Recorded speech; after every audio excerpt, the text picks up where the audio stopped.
Hello दोस्तों, नमस्कार। मैं जा रही हूँ एक स्वर गीत गाने। जो पसंद आए तो एक लाइक कीजिए।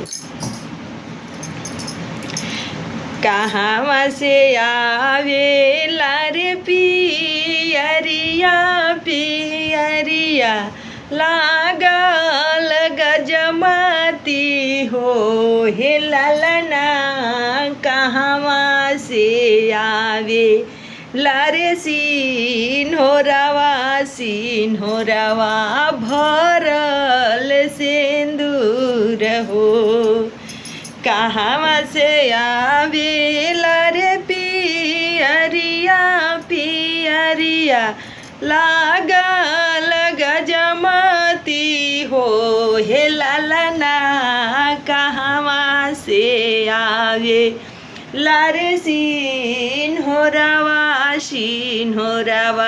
भरल सिंदूर हो हे ललना।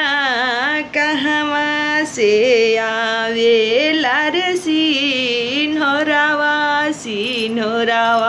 भरल सिंदूर हो।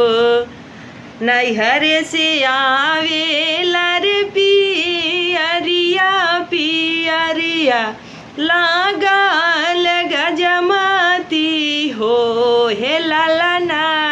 ससुरा से आवे लारे सिन्होरवा भरल सिंदूर हो हे ललना। ससुरा से आवे लारे सिन्होरवा भरल सिंदूर हो। कहाँ जे धर बोरे पियरिया पियरिया लागल गजमती हो हे ललना। कहाँ पे धर बोरे सिन्होरवा भरल सिंदूर हो।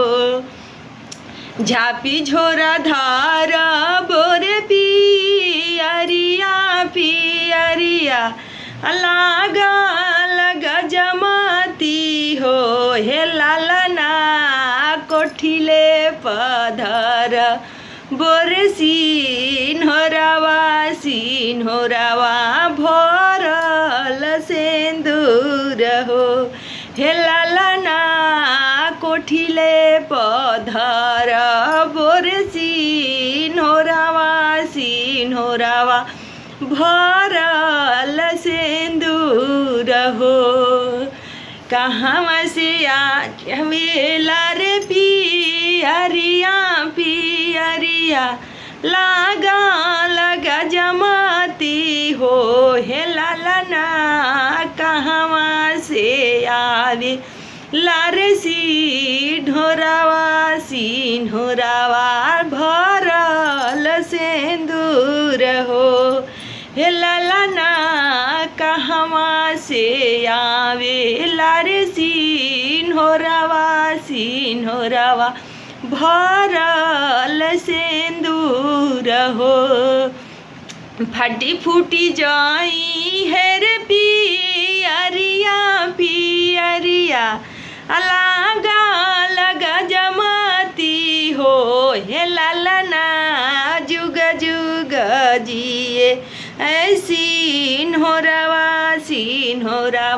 भरल सिंदूर हो हे ललना।